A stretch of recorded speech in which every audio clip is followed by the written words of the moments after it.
Welcome back to my YouTube channel. आज मैं आप लोगों के लिए लेकर आया हूँ पार्ट 4। ओके, प्रेजेंट टेंस का, प्रेजेंट इंडेफिनिट टेंस का जो है हम लोग पिछले पार्ट 1 और पार्ट 2 और पार्ट 3 में हम लोग डिस्कस कर चुके हैं। ओके, प्रेजेंट टेंस के बारे में हम लोग डिस्कस कर रहे हैं। ओके, तो इसका जो है प्रेजेंट टेंस, आप टेंस जानते हैं कि 3 भागों में बांटा गया है, 3 काइंड्स है, प्रेजेंट टेंस, पास्ट टेंस और फ्यूचर टेंस। ओके, और प्रेजेंट टेंस का 4 है, फिर पास्ट टेंस का 4 भागों में बांटा गया है और फ्यूचर को 4 4 भागों में बांटा गया है। तो हम लोग प्रेजेंट टेंस को जो है पार्ट वाइज हम लोग डिस्कस कर रहे हैं। तो पिछले वीडियो में हम लोग प्रेजेंट इंडेफिनिट टेंस के अफर्मेटिव सेंटेंस पार्ट 1 में, और पार्ट 2 में नेगेटिव सेंटेंस, और पार्ट 3 में इंट्रोगेटिव सेंटेंस, और पार्ट 4 में हम लोग आज डिस्कस करेंगे इंट्रोगेटिव प्लस नेगेटिव सेंटेंस। यानी आप देखने से ही आपको पता चल रहा है कि इंट्रोगेटिव मीन्स होता है, इंट्रोगेटिव मीन्स होता है, आप याद कर सकते हैं, लिख सकते हैं। इंट्रोगेटिव मीन्स होता है a word which comes okay before subject to ask questions. Okay, to ask questions is called interrogative sentence, interrogative sentence। okay, interrogative sentence आपको आप समझ में आ रहा होगा कि इंट्रोगेटिव सेंटेंस किसको कहा जाता है। यानी एक शब्द, ऐसा शब्द जो किसके सब पहले आता है, सब्जेक्ट के पहले आता है। एक ऐसा सेंटेंस जो सब्जेक्ट के पहले आता है और क्या करता है, to ask a question. Okay, just subject के पहले आकर वो क्वेश्चन पूछता है। ओके, उसी को इंट्रोगेटिव सेंटेंस कहा जाता है। जैसे आप देख रहे हैं, क्या तुम्हारे पिता तुम्हारे लिए पैसे कमाते हैं। तो इस पर हम लोग डिस्कस करेंगे, कैसे जानेंगे कि सब्जेक्ट से पहले आ रहा है, क्या आ रहा है। ओके, तो interrogative sentence plus negative sentence उसको कहा जाता है जिसमें जो है नहीं रहता है। ओके, जैसे मैं नहीं कमाता हूँ, वो नहीं जाता है, हम लोग नहीं खेलते हैं, तो इस तरह का नहीं। और प्रेजेंट टेंस हम कैसे जानेंगे, प्रेजेंट इंडेफिनिट टेंस है किसी भी वाक्य के अंत में, कोई एक हिंदी सेंटेंस ले लीजिए और उस वाक्य के अंत में, यानी उस सेंटेंस के अंत में अगर ता है, ते है और ती है,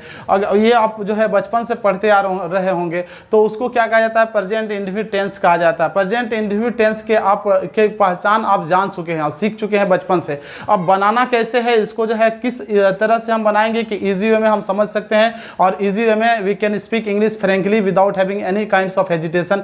ओके, हम लोग बिना हेजिटेशन से किसी भी समय जो हम लोग बात कर सकते हैं। अगर हम सीखेंगे, समझेंगे, तो इसको जो है बात करना बहुत ईजी है। ओके, तो interrogative plus negative sentence form में जो है पर हम लोग चर्चा करेंगे। अगर आपने मेरे पिछले तीनों वीडियो को नहीं देखा है तो जरूर एक बार देख लेंगे, ताकि आपको समझ में ना आएगा कि प्रेजेंट इंडेफिनिट टेंस का टेंस किसको कहा जाता है, इसके कितने प्रकार हैं, और ये अफर्मेटिव सेंटेंस किसको कहा जाता है, नेगेटिव सेंटेंस किसको कहा जाता है, इंट्रोगेटिव सेंटेंस किसको कहा जाता है, और इसमें तो आप जान ही जाएंगे इंट्रोगेटिव प्लस नेगेटिव सेंटेंस किसको कहा जाता है। ओके, तो बात करते हैं इसके स्ट्रक्चर की। सब्जेक्ट प्लस जो है इसका जो है स्ट्रक्चर में है डू या does plus subject plus not plus V1 plus object plus other word plus question mark. Structure ये है। ओके, तो हम देखते हैं पॉइंट वाइज जो है 1 बाय 1 हम लोग डिस्कस करते हैं। क्या तुम्हारे पिता तुम्हारे लिए पैसा नहीं कमाता है, क्या तुम्हारे पिता तुम्हारे लिए पैसा नहीं कमाते हैं। तो हमको पता चल रहा है कमाते हैं, ये जो है लास्ट में हिंदी सेंटेंस है, और हिंदी सेंटेंस होने के बाद जो है साथ साथ क्या है, वो एक जो है एक्शन वर्ड है। क्या कमाना एक एक्शन वर्ड है, किसको कहा जाता है, एक्शन वर्ड। एक्शन में से जैसे पता चलता है, काम का पता चलता है, उसी को क्या कहा जाता है, वर्ब कहा जाता है। ओके, तो इससे हमको पता चल गया कि जो है इंट्रोगेटिव सेंटेंस किसको कहा जाता है। इंट्रोगेटिव सेंटेंस उसको कहा जाता है जो सब्जेक्ट से पहले आकर क्या करता है, क्वेश्चन पूछने का काम करता है, उसको क्या कहा जाता है, इंट्रोगेटिव सेंटेंस कहा जाता है। Okay, interrogative sentence. ओके, आप समझ पा रहे हैं। ओके, तो अब इसको बनाने के क्या नियम है। ओके, जैसे क्या तुम्हारे पिता तुम्हारे लिए पैसा कमाते हैं, तो आपको सबसे पहले स्ट्रक्चर देखेंगे तो डू या डज।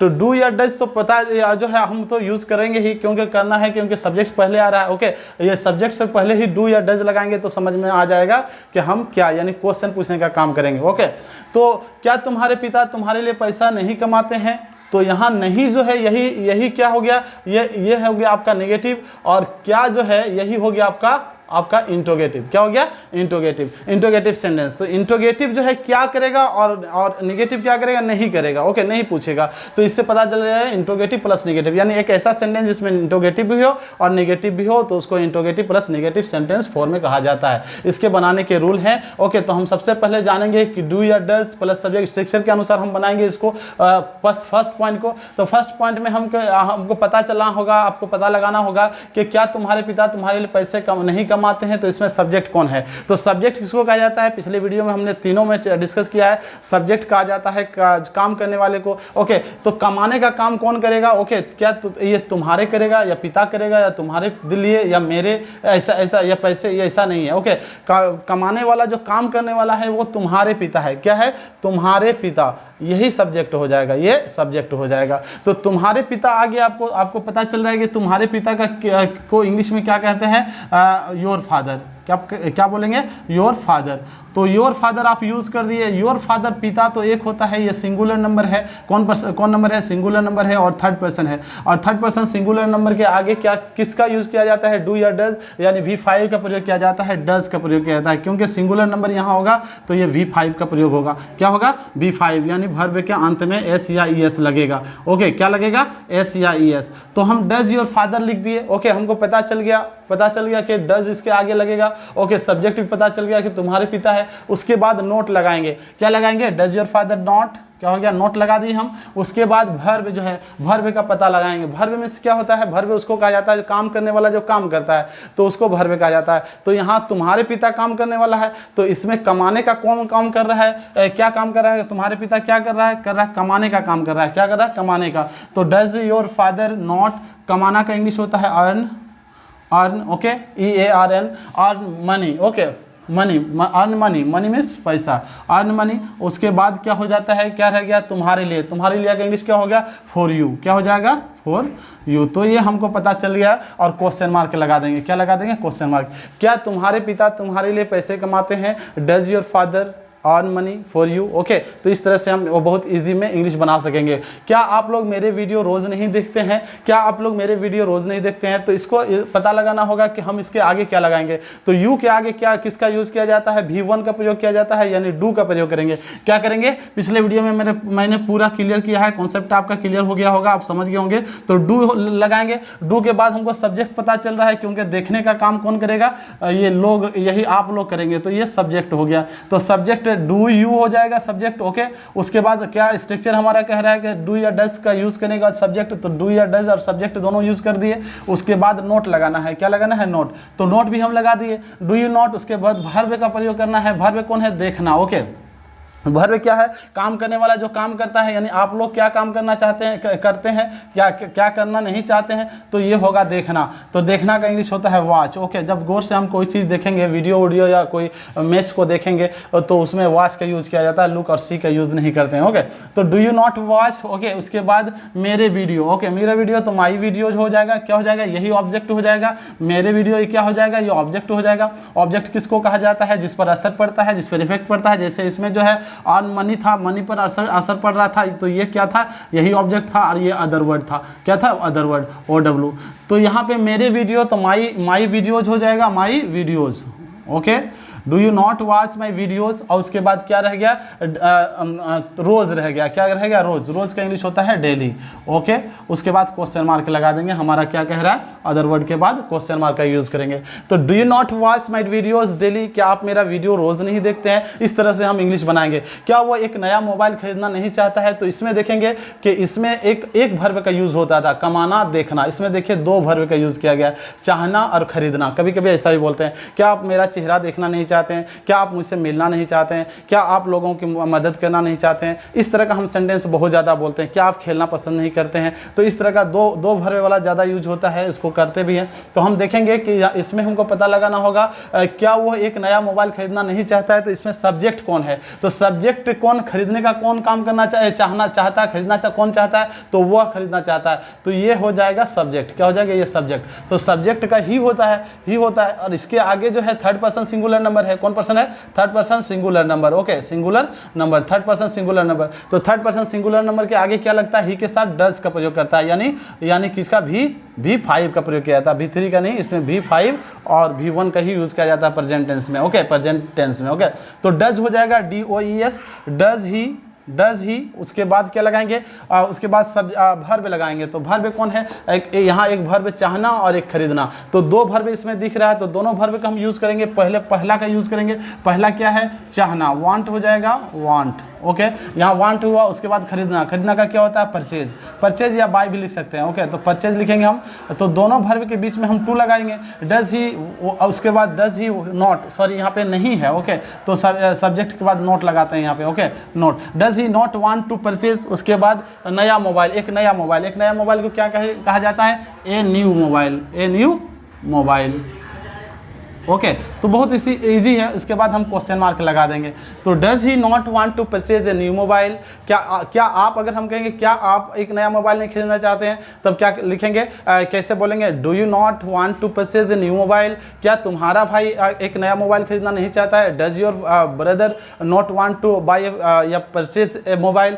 इस तरह का हम इंग्लिश बनाएंगे, यानी सब्जेक्ट जैसे बदलता जाएगा हमारा जो है, हमारा डू या डज में अंतर आता जाएगा, ओके। तो डू और डज का प्रयोग कहाँ किया जाता है, पिछले वीडियो को आप जरूर देखेंगे और यहाँ भी आप समझ रहे हैं, ओके। क्या रोहन तुम्हारे भविष्य के बारे में सोचना नहीं चाहता है, तो यहाँ पे जो है हम डू या डज का तो प्रयोग पहले कर ही लेंगे। तो रोहन दिख रहा है आपको, रोहन के आगे हम डज का प्रयोग करते हैं, किसका, डज का प्रयोग करते हैं, डज, उसके बाद रोहन सब्जेक्ट है। क्यों सब्जेक्ट है, क्योंकि सोचना नहीं चाहता, सोचने का काम कौन करेगा, ओके, रोहन ही कर रहा है, ओके। तो ये सब्जेक्ट हो गया। तो डज रोहन, उसके बाद नोट लगाएंगे, नोट हम जो है इस पर देखेंगे, ध्यान देंगे, छूट जाता है, ओके। तो क्या हो जाएगा, डज रोहन नॉट, उसके बाद जो है भर्ब देखेंगे, भर्ब कितना है आपको पता चल रहा है, चाहना भर्ब है और सोचना भर्ब है, जिसके अंत में ना रहता है और एक्शन वर्ड होता है। चाहना, खाना पीना, रोना, देखना, उठना, बैठना, सोचना, ये सब क्या है, भर्ब है, ओके, एक्शन वर्ड है। तो यहाँ पे चाहना हो जाएगा, चाहना और सोचना दो भर्ब है। तो दोनों भर्ब का जो है मेन भर्ब, यहाँ मेन भर्ब दिख रहा है,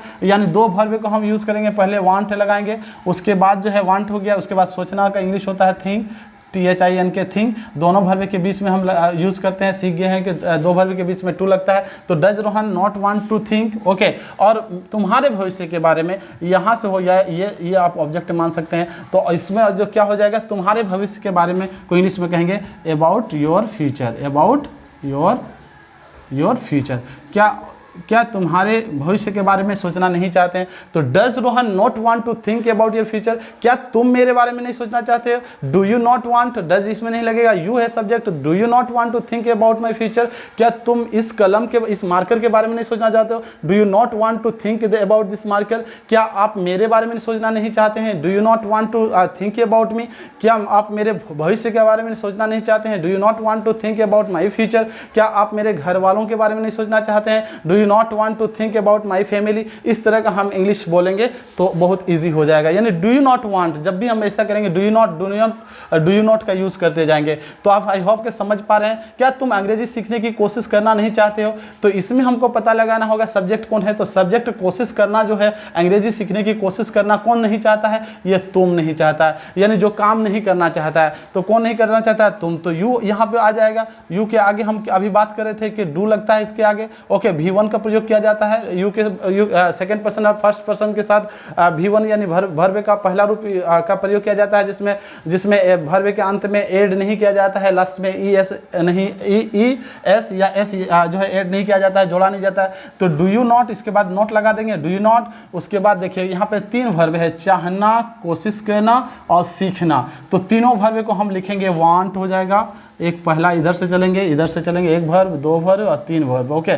तो यहाँ चाहना हो जाएगा। उसके बाद कोशिश करना का ट्राई कहेंगे, क्या कहेंगे, ट्राई, TRY। उसके बाद सीखना का क्या होता है, लर्न, ओके, लर्न। इस दोनों भर्ब के बीच में टू लगाएंगे और इन दोनों के भर्ब के बीच में इसके और इसके बीच में टू लगा देंगे, ओके। तो क्या हो जाएगा, do you not want to try to learn. उसके बाद क्या बच जाता है, इंग्लिश बच जाता है, तो ये इंग्लिश हो जाएगा। Do you not want to try to learn English. उसके बाद जो है हम यहाँ पे क्या कर देंगे, क्वेश्चन मार्क लगा देंगे, इसका था, ओके, इसका।